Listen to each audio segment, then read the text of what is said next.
Hello, ladies and gentlemen. Welcome to another episode of the Harm Reduction Report. You're here with your pal Cal, and I'm here with Alexander. Hey everyone, how's it going?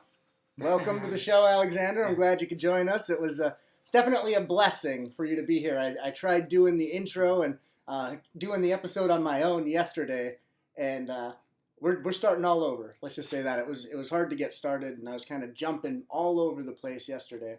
So I'm happy to have you here today. Yeah, this is awesome. Do you have any experience with the radio?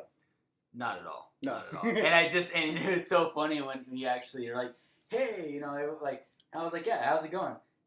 I don't get any response of like, oh yeah, like all the listeners out there, probably thinking in your head, I'm pretty good, or like maybe you're stuck in traffic, or maybe you're like, you're cleaning something, on your computer or whatever. And you're listening to it, and you're like, I'm not doing that great right now. Yeah, pretty much for the most part. Yeah, everything's going well. This is the first time on the radio, and I'm excited to be here. Sweet. Yeah, that was my experience. Like on the first episode, Will invited me on the show, and I was all pumped. I was like, yeah, let's do it. I totally got like bullet points in my head, and we met in this very room actually for the very first episode. Yeah, but we had goat cheese. We had some beverages, and we were relaxing, and it's kind of funny. Where's the goat cheese? Yeah, yeah. I need another log of goat cheese. It was really good. We had a cheese tray and everything. It's kind of funny. It like brings me back to that day, that very first episode that we did. Yeah. And Will opened up the entire series with sort of this monologue, this poetic monologue, as he so often does, and the pigeons were chirping behind this window here, and he included that in the monologue. It was funny. So. Yeah, this place right here, this little like office space is a giant window. Yeah. And Will has showed me once all of the pigeons that like to hang out, and it's kind of interesting. It's like you could be your own like pigeon sort of messenger, dude. Like now that Cal's here, like, hey, like, why haven't I received any messages, man? Like, what's going on here? There's no pigeons going, to show me the way a little bit here and there. That's funny that you should mention that, because Will actually is his role for the next 9 weeks is going to be checking in from the wilderness. He's spending 9 weeks in like rural Minneapolis, somewhere rural Minnesota. Okay. And he sent us in a clip this week, a 20-minute clip. I got a chance to listen to it. It was very abstract, and I noticed that his speech was even slowed down. Like he was relaxed in this blissful outdoors environment. The birds, once again, are chirping. Things are aligning here. All these, we're in the same room, and the birds are chirping in Will's video, just like they were in. Like the pigeons were. Yeah, that's good. Yeah, just like they were on the first episode. Yeah, so that's funny. Right. Things are lining up here. Definitely. So yeah, we got a clip from Will, and he talks a little bit about harm reduction, and sort of he makes these very abstract analogies with the animal encounters that are out there. Animal encounters. Yeah, with his own personal encounters out there in the wilderness. Yeah, he's just sitting back in a chair, listening to the birds and the woodpeckers out there, and it was really funny. He's drawing analogies from things that I would never be able to draw analogies from. The analogies are abstract, like I mentioned. It was difficult to comprehend a little bit, even. Yeah. But I got the chance to listen to it and think about it. And that was fun. That was fun kind of analyzing it and breaking it down. Definitely. Yeah. There's a lot of, actually, you mentioned analogies. And I had actually recently started, scoping around the internet and learning a bit about synchronicities. And, analogies and synchronicities, to me, sort of paint a picture as being almost one and the same, but just a different... a way of expression, and that's one of those things that I think Will is very open to. Yeah. And maybe we can get into it a little bit.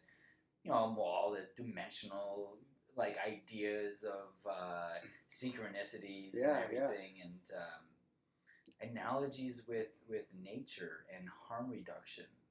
Oh yeah, that's super important. I think that's one of the most important things here to encounter when you're in nature is the analogies of where we came from and where we are now, and there's not much of a difference here. It seems like a lot of what we have taken from nature is really gone on from into this society. So I mean, yeah, that's cool. I'm glad he's able to share a lot of his experiences. Yeah.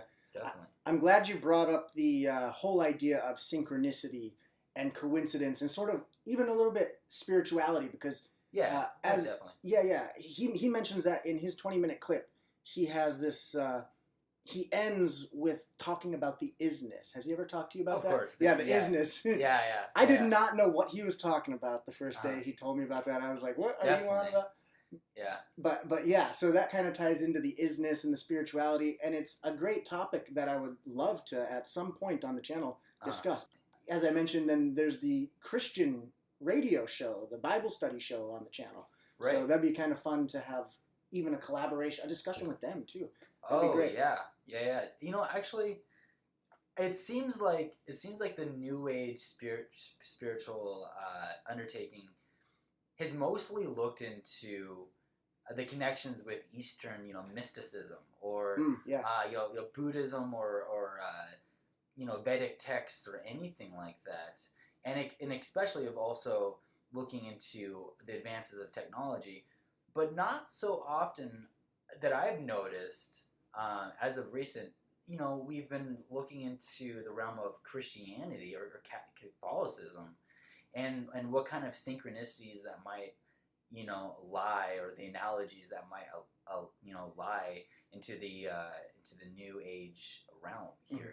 So it's I think that would be great. I think that's a fantastic idea, because there needs.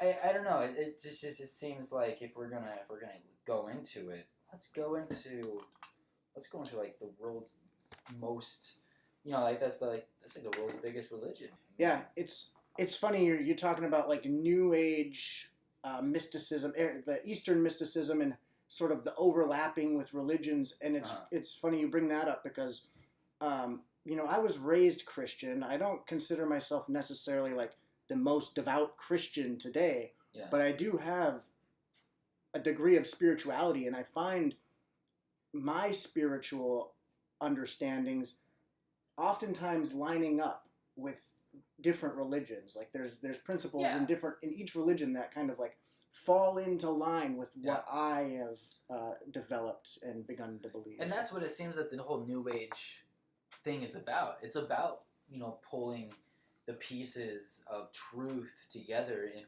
formulating the New Age religion, maybe, or maybe not even calling it a religion, just an understanding, and that's certainly something that I think I'm doing personally as well. That is something I'm doing personally, and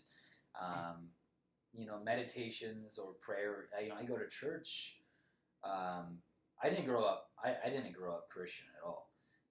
My mother actually was pagan, and I'd gone to church a little bit with my grandparents and everything. But I'm 27 years old now, and I go to church. I'd say 2 out of 4 weeks a month, actually. Oh, okay. So last Sunday I went to church, and I skipped like 2 weeks before I went to that, and then it's here and there. And a couple times a month maybe, and I meditate too. I meditate. I do yoga, and I also look into the technological sort of innovations and projecting to the future here. Yeah, and that's all a part of the whole New Age thing, and noticing synchronicities and being out in nature, and it's a fun topic. I am excited to get into that. Let's do that. Yeah. Let's do that. Let's first. So we go off. Okay, let's start with the religion. Let's do spiritual areas. Let's bust in Will's clip here. He's checking in from nature. Yeah, there we go. And we'll listen to it, and we'll share our thoughts afterwards. Exactly. We'll try and tie it into harm reduction and religion at the same time, because he's out there having these spiritual experiences. Yeah. And, we already started off the episode with, like, this whole religious thing. So Yeah. So let's turn it over to Will here. Here's Will checking in from the wilderness. And I hope everyone's having a great day. Thanks for listening. Here's Will. Willard TeaBelly. Hello. This is Willard TeaBelly, recording from the wilderness for the Harm Reduction Report. It's quite amazing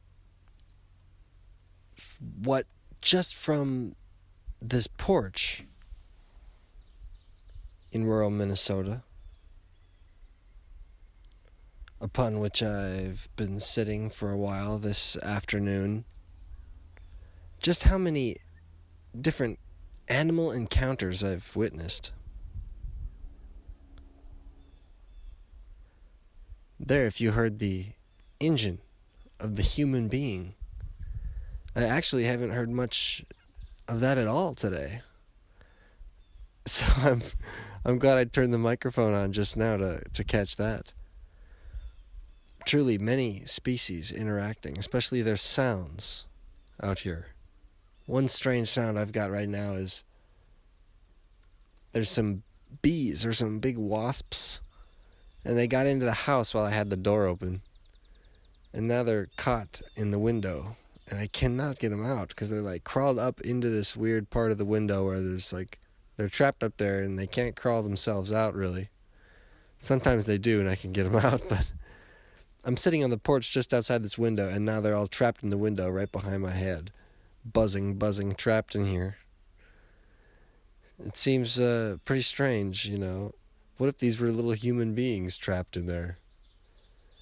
I'd be horrified. And I would have to do something about it. But, as it turns out, they're wasps. And what I'll do is I'll save the ones who crawl themselves out. Those ones are easy to scoop out and throw out the door. But some of them, they have to make a choice. Like, they have to realize that I can't get them up on the top without killing them. I also was over here by the trees and saw a squirrel, and I was startled. I wasn't afraid or nothing, but I was startled. And I turned to the other tree, and, there's one there too. A squirrel. Squirrels everywhere watching me. And I'm only a little wary of them because just before that, one of them had poked its little head into the doorway I was sitting in front of and put 2 little steps into the house. Scared him back up the tree, and we were trying to figure out where the boundary is, like squirrels, hey, stay on your trees, I'll stay on my porch. And I think we understand each other. So far, so good. Just recently on the show before I came out here, we were discussing what harm actually means. And I was intrigued when I found out that the old Scandinavian harmar, if I'm saying that right, harmar, I like saying it, means really sorrow and grief. And who knows what those really mean. I haven't looked too far into it after that, but I can relate to the terms sorrow and grief. And when I suddenly saw harm reduction as grief reduction, sorrow minimization, it felt really good. It felt like a very fitting description, actually, and it made me even happier to be a part of whatever I was thinking harm reduction really meant. And for the next 9 weeks, I'm going to be out in the wilderness, sending in some thoughts and messages. And what I'm going to try my best to do is continually relate this to good old G-Funk, where I am from. As the people may know, I was born and raised in G-Funk. I, in fact, as I recently discovered, was born... No, I graduated high school and college within a mile of the place where I grew up and was born. In good old G-Funk. But now I'm on the road. I'm going to be in the wilderness for the next 9 weeks, and then starting school in Colorado. And so I'm hoping to remain involved in the harm reduction report and to keep this a G-Funk central thing.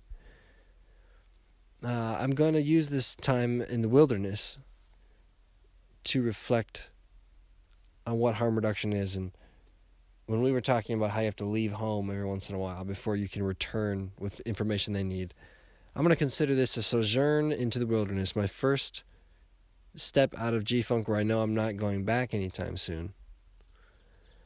And some of my first thoughts reflecting on what is harm reduction and harm that I've learned about, the sorrows and grief that I've experienced growing up in North Dakota. What is that with me as I take that with me?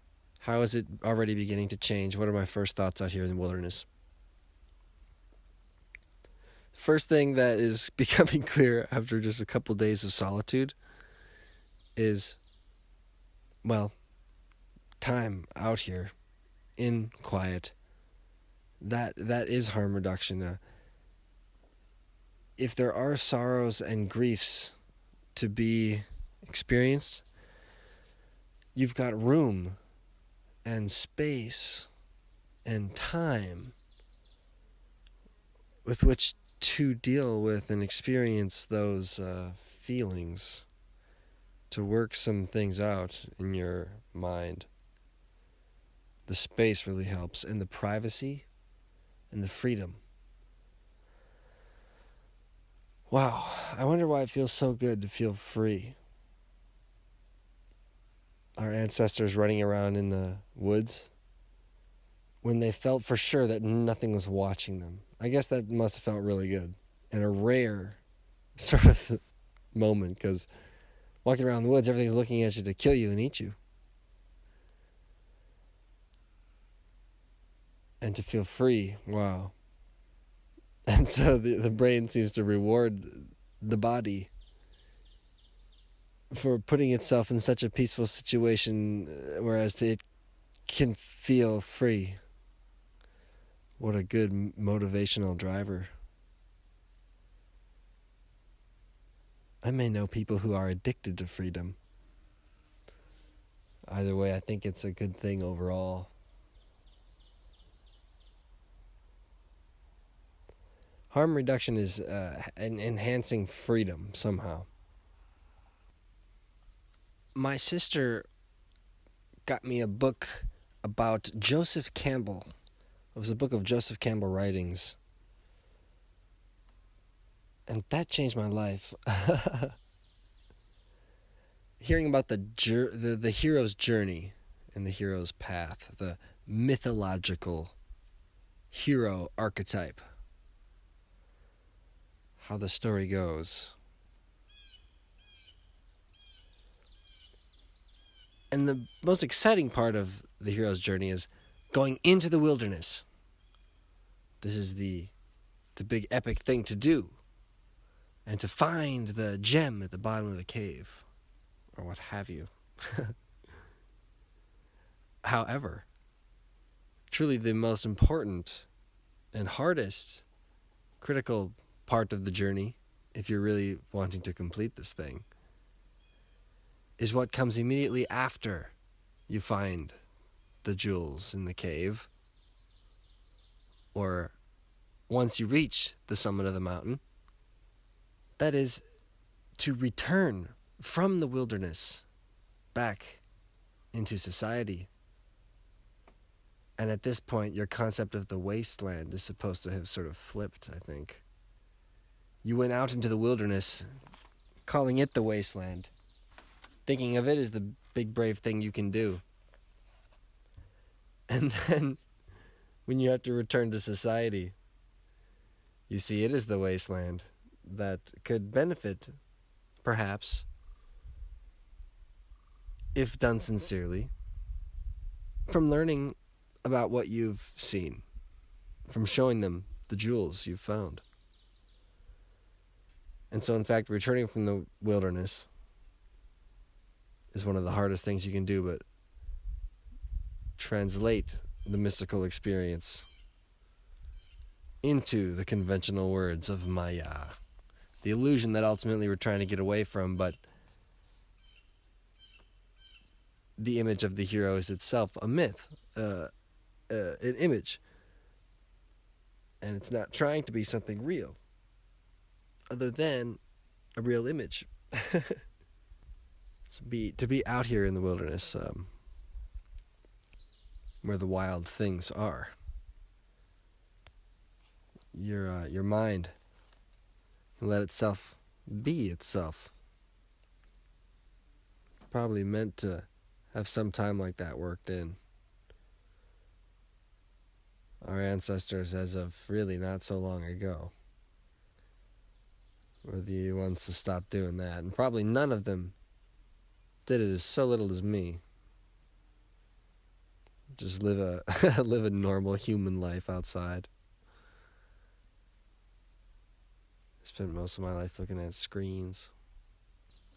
In the harm reduction community, a lot of people are working at festivals and stuff. They're constantly around people because that's where the harm reducing is really needed. So I'm wondering what I'm gonna learn out here in the wilderness. I won't be alone the whole time. I'm just alone for this week here, but I'll be out in the wilderness for the next 9 weeks, where there are very few people, and I have more time to think about myself than I usually do.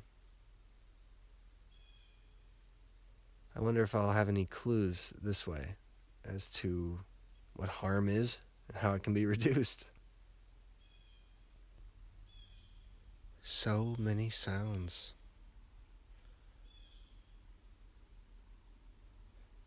And your own heart beating underneath it all.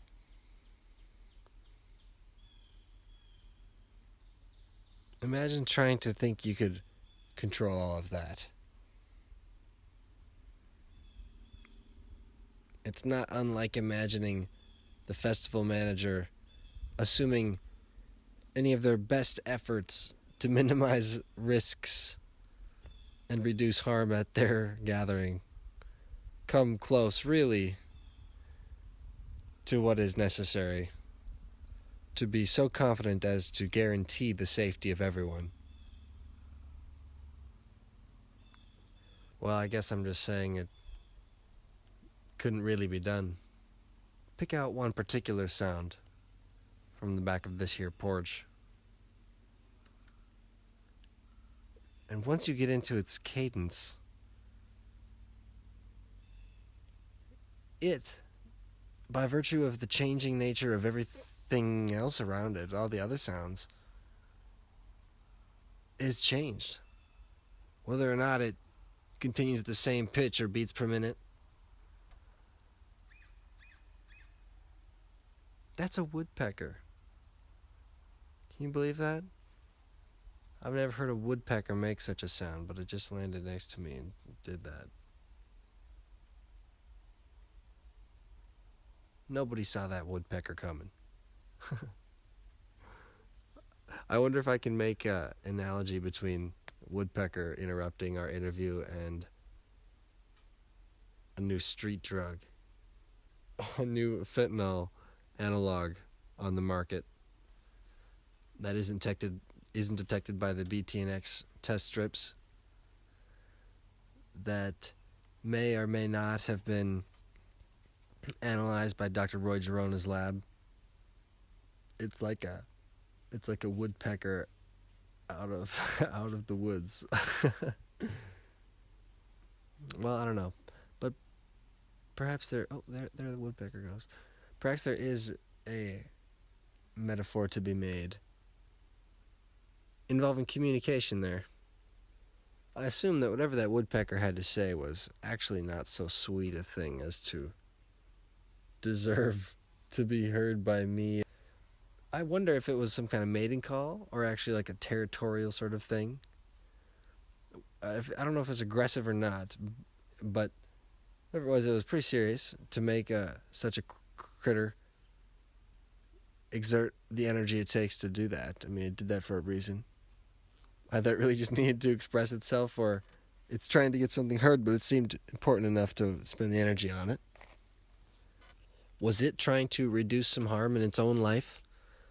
right there, either by telling me to get lost or by warning others of my presence, or perhaps it had nothing to do with me, but it seemed like it had something to do with, communicating some information to somebody or another, whether he or she, excuse me. There it goes again, the woodpecker. Back and forth, what the heck? But the communication comes across a certain way. I hope the message is intended for me, because I certainly don't understand what I'm expected to do. I'm probably getting a totally mixed confusion, because it sounds like it's just a sweet little note. Oh, this woodpecker saying hello to me. But perhaps it's screaming out for its life, or threatening to, be aggressive towards other birds, or who knows. I'm sure to insects and things like that constantly get eaten by birds, it's like, oh wow, scary bird nearby.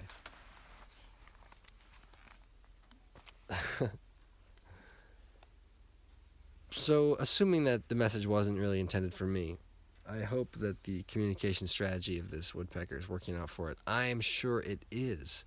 Otherwise, it would not still be here. Our techniques as a species, however, are newer. They're brand new techniques that have not been successfully tested anywhere in the history of humankind. And our lifestyle changes have been very fast, and our ancestors have not actually been around very long for us to know what long-term effects they're going to be having for all this. Our environment is degrading in many, many, many ways. But I wonder how our communication is coming across, and what communication is best and in what context. But think about all those sounds laying over each other, constantly changing, and to expect that your sound coming in is going to make some big important difference, or in the end sound half as powerful as the wind blowing through the trees. But maybe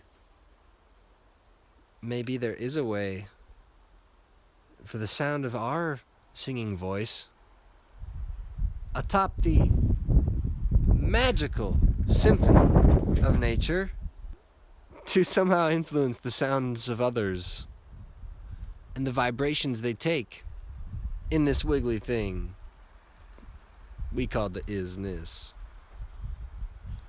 The one and only isness that be isn't, and that ever has ised.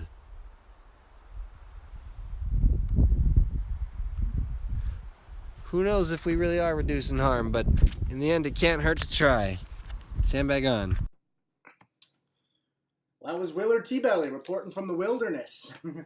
See, it was very abstract, and like I mentioned before the clip, to me it sounded like he was slowed down, and he even mentioned, he out there in the wilderness, when you are exposed to harm, out there in the wilderness, you have the privacy, the time, the space, and everything, the quiet, and sort of the solitude to process and overcome that harm.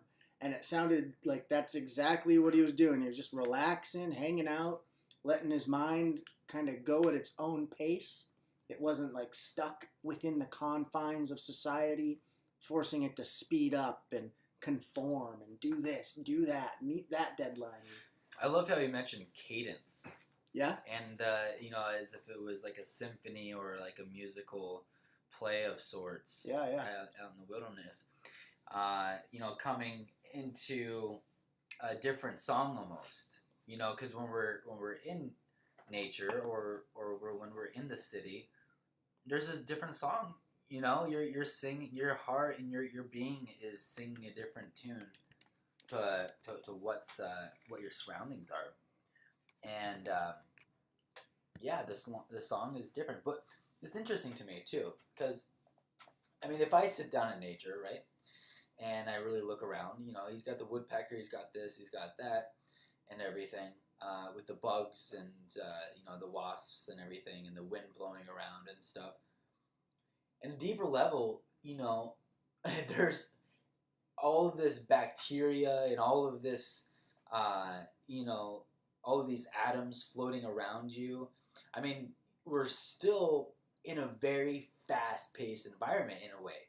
You can sit down and really and you know, like, no matter where you're at, whether you're in a city or whether you're in nature, still we are moving at the speed of the earth.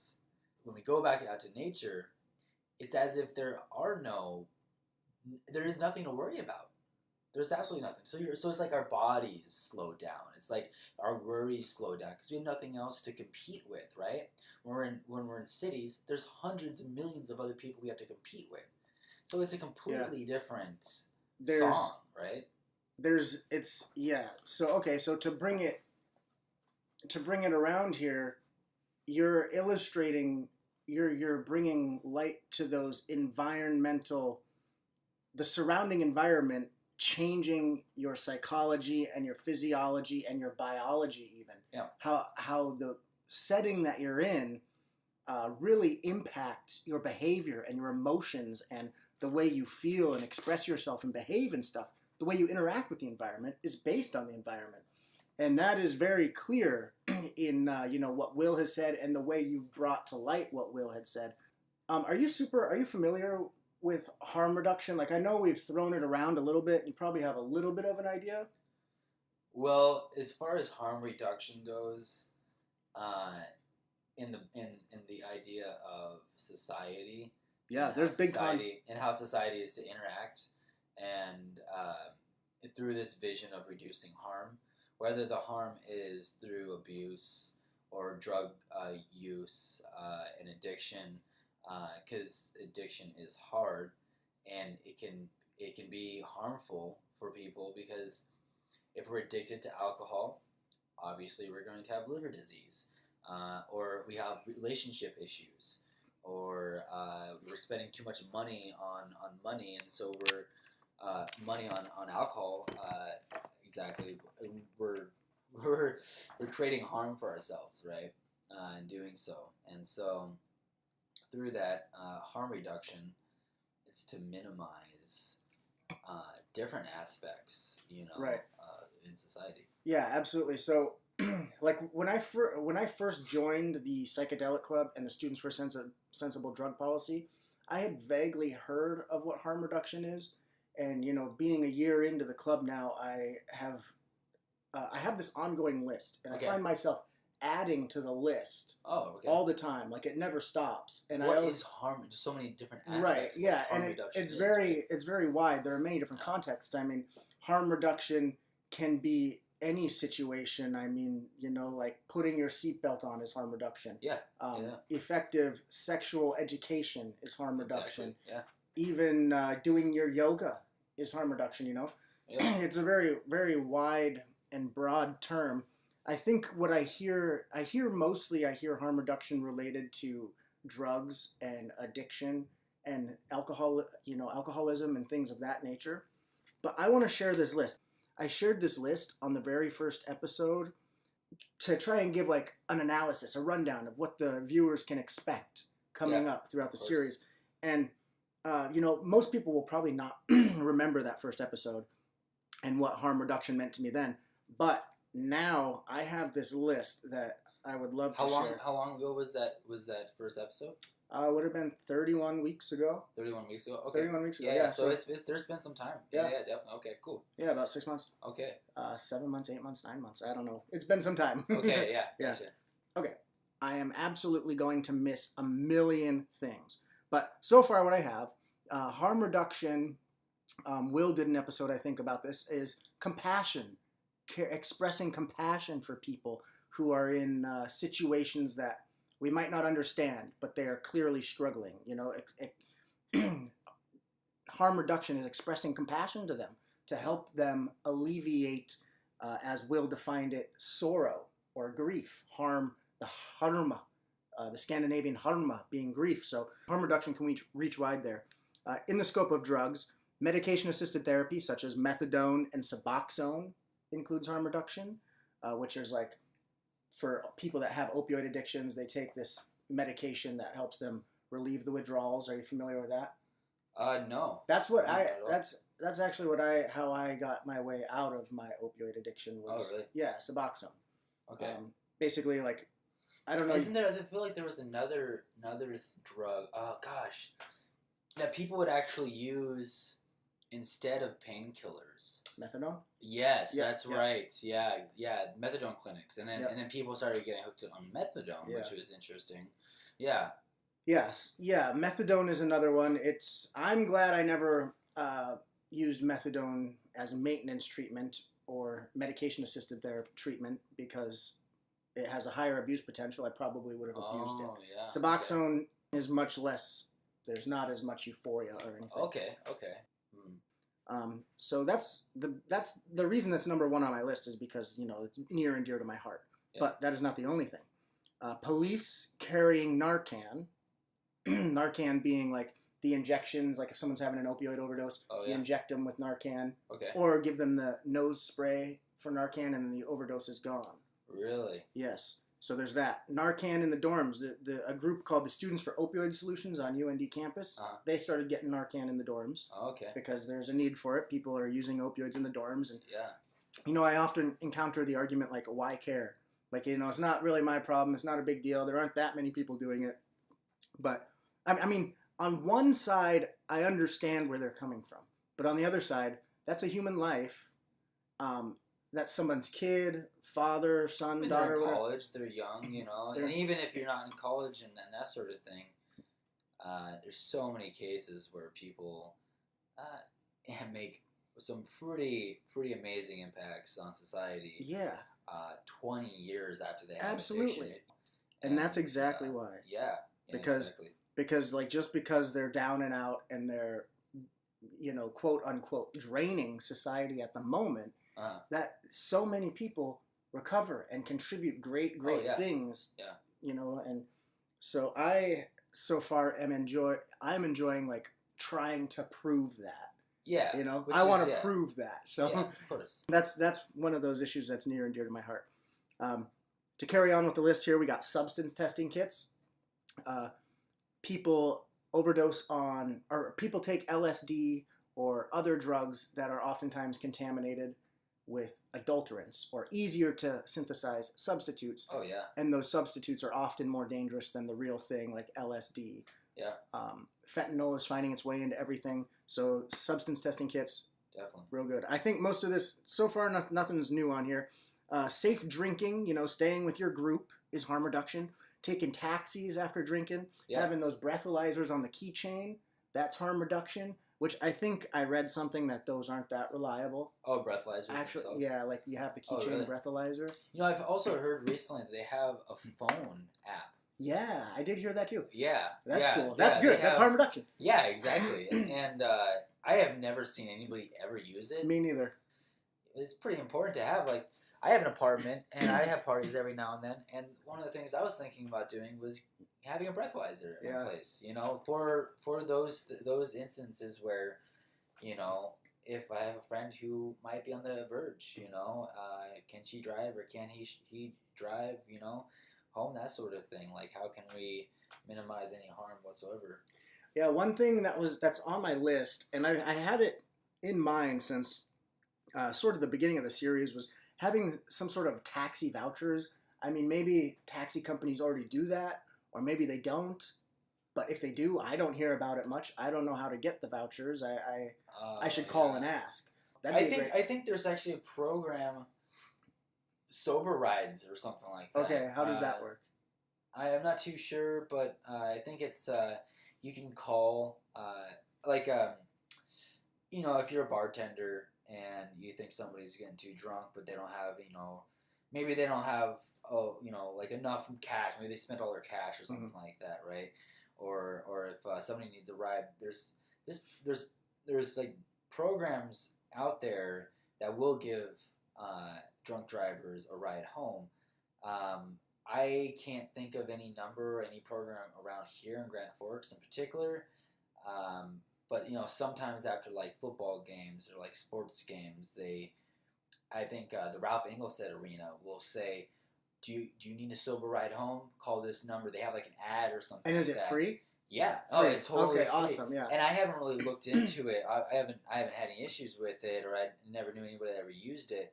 But I'm pretty sure at the end of these, or during the sports events in this area, they have like sober taxis, sober ride sort of stuff, programs in line. Just like I said, haven't heard anybody ever use them before.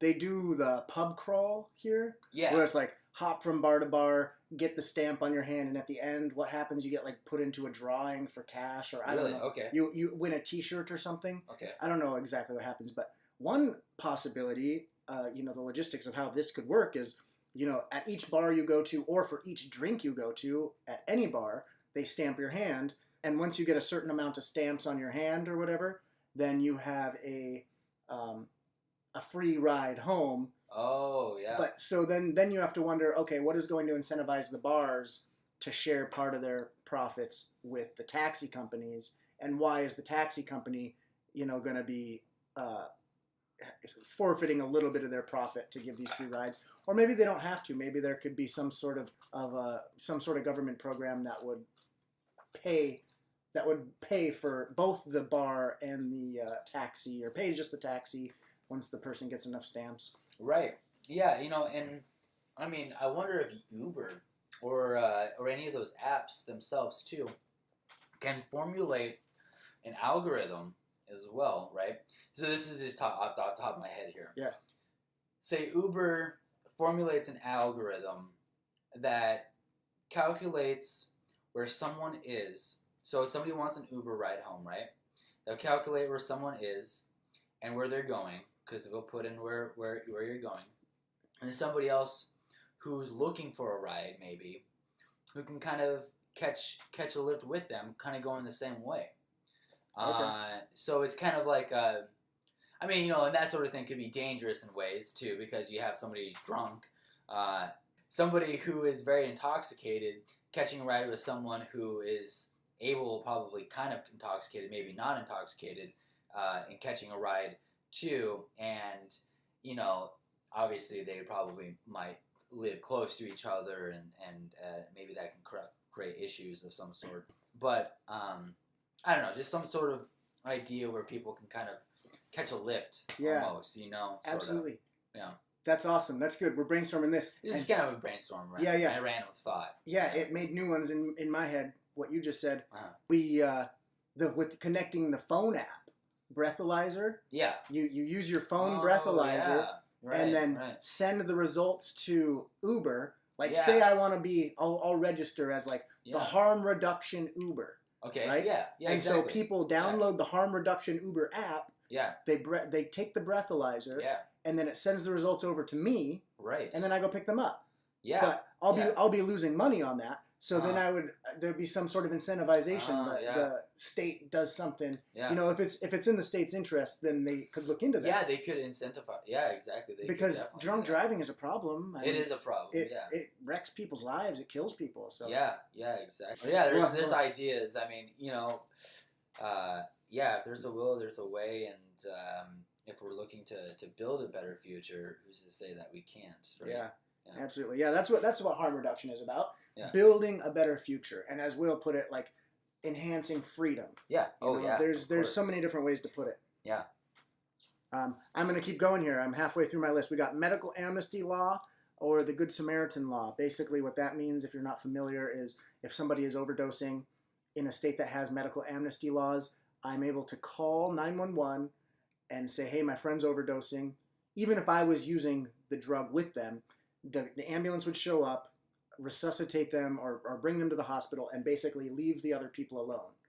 And the advantage of that is I'm actually going to call instead of running off and leaving my friend to die. Yeah, right. And right.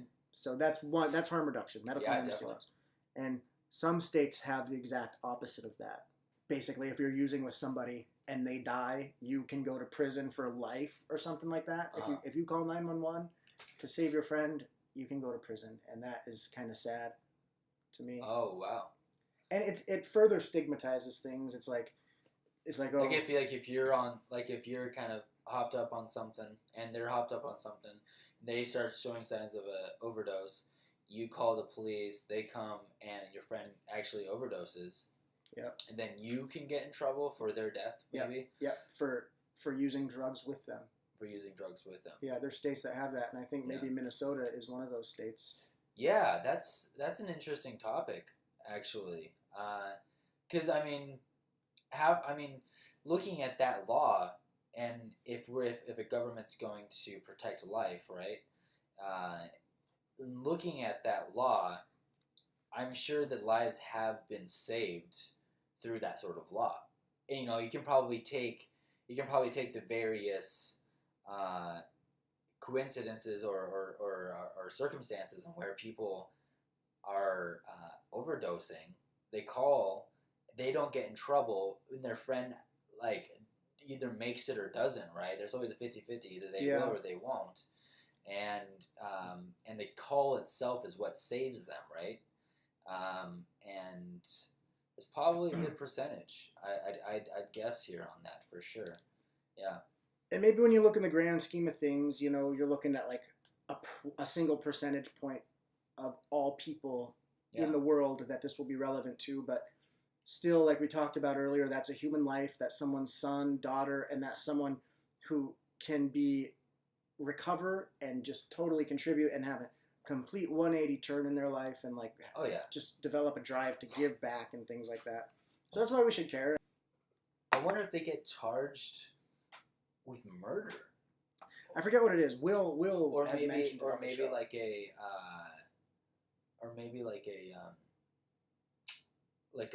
You're a part of a crime, right?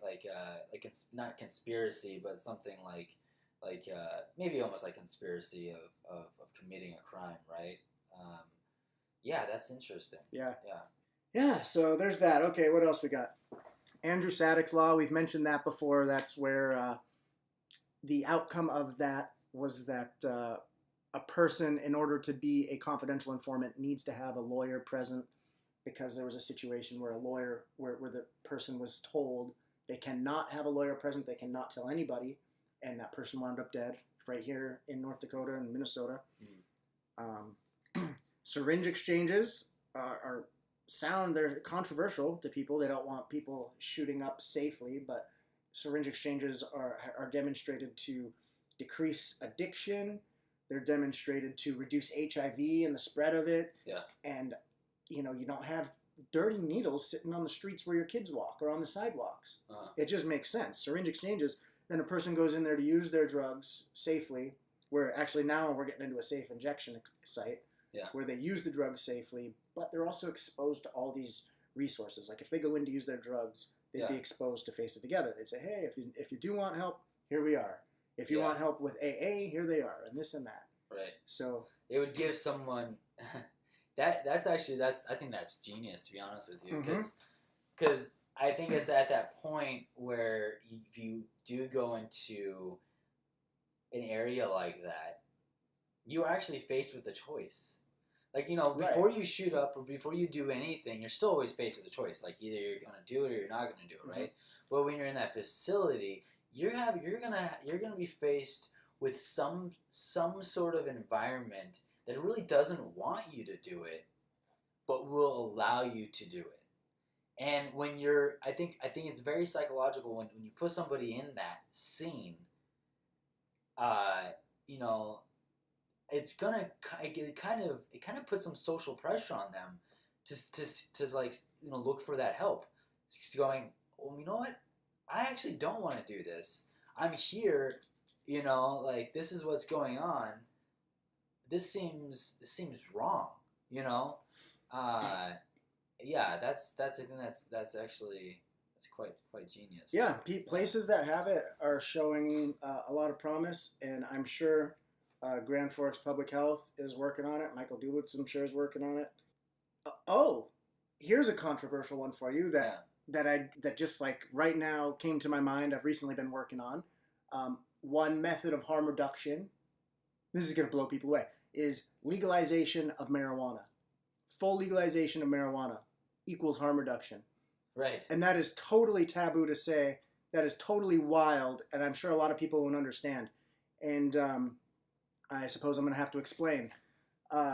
So the biggest thing about legalizing cannabis, I made a concise little list on my phone.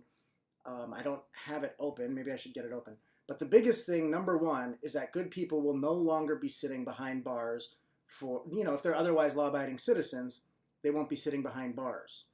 Okay, so then also, when kids are in their teenage years, who knows what happens? They're driving around with their friends and they get in trouble for cannabis. Suddenly their life course has changed. They're not allowed to get financial aid, and they're all caught up in the legal system, and they have these criminal records, and they're totally good kids. They just got caught with marijuana once or whatever, Yeah, exactly. That happens to people, and their whole life course changes, and basically what happens in that situation is they lose access to resources that will be used to better their lives. Mm-hmm. That's what happens. They lose access to resources that will be used to better their lives, and that is really backwards. Secondly is the tax money from cannabis. Anywhere you hear budget deficit, marijuana legalization could help to rectify almost all of those problems. It could be used for schools, rehabilitation, education, syringe exchanges, or whatever. All the harm reduction stuff and all the not harm reduction stuff as well. Building schools and roads. I think I saw something on Facebook called Pot for Potholes. Oh, It's yeah. kind of a funny little I've thing. heard about that, yeah. Yeah.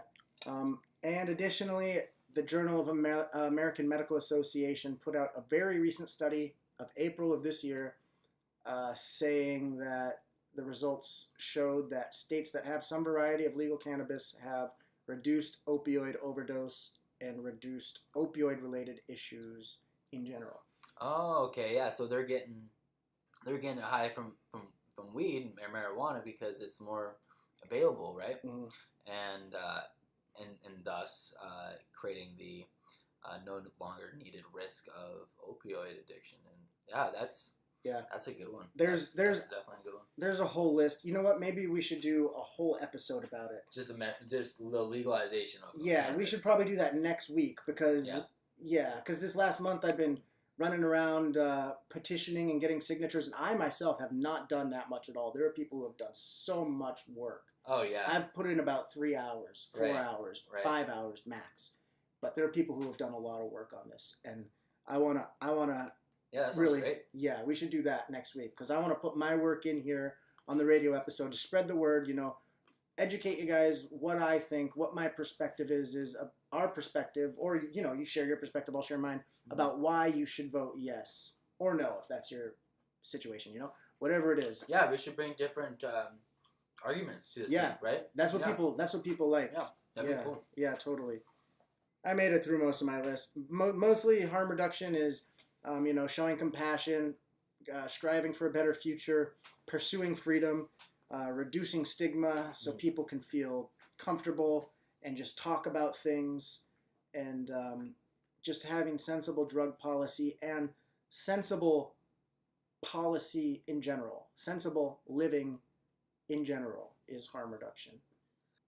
Yeah. It seems like that's a really good stepping stone to understand what harm reduction actually is.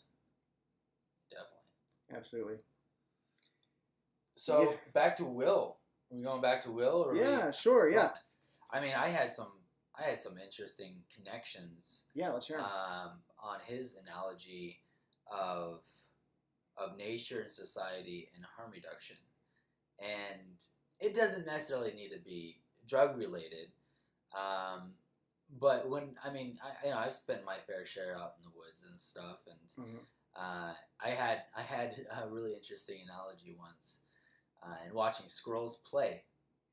I sat down underneath a bunch of trees, and all these squirrels, you can tell it was springtime, and all of the squirrels were gathering nuts, and so it was work, right? Because we as humans, we cultivate our food. We gather food, right? We store it. We put it in our pantries. We gather food. That's like work. We have to work for it. It's a different sort of work, but what they're doing is they're gathering food and supplies. And I noticed while they were doing that, they were all playing. They were all like kids, working and playing at the same time. Like life didn't have these different, different, sort of modes. Like I could go to work and I'm like I'm at work mode, right? I'm on my work mode. Or I can go to school, I'm in school mode. Or I'm at home, I'm in home mode. Like we have these like modes here. Yeah. And I made this connection like, well, why isn't it that I can't create my life or function my life around like working is play almost, or play is working, or we can create this environment, right, where like we are simply enjoying what we're doing. That's really important, I think. Seeing life as your playground, as no your matter playground. what you're doing. Yeah, and when we create these lives for ourselves, and that it's fun and it's free and it's this kingdom of work and play and this sort of happiness environment, right? Maybe there isn't any need for drugs. Maybe that itself can be harm reduction, because there's absolutely no need whatsoever to seek, a higher level of dopamine levels and serotonin levels in our brain. I mean, that's what it comes down to, I mean, it's like a lot of people who are depressed and have gone through stuff take drugs to simply alleviate the pains of their experiences here. And man, if we were to create a world where we didn't need to do that, then that would be the ultimate harm reduction in my eyes. If we could be high all the time on life. Yeah, exactly. Yeah, exactly. Totally, yeah. that would be great. And it's a different sort of high, right? There's been studies to show that that it certainly does reduce the risk of using drugs if people are simply happy. If they have homes. I mean, yes. that's a big thing. Sure, that is a big thing. Able to take care of themselves. Yeah. Life is suffering. That is a truth. But there's ways of fixing our suffering. That's harm reduction. That is harm reduction, as the harma, as Will defined it, as sorrow and grief. And you just brought it home. It home very nicely. All right, I want to thank everybody for tuning in. Alexandra, I want to thank you for being here. Put her there, man. Of course. It's been a pleasure. It was an absolute honor to have you, and it was a great help. And thanks. It was fun. It's fun. See you guys. Yep. Sandbag on. Thanks, everybody. Take care. Sweet dude. Yeah. That was cool.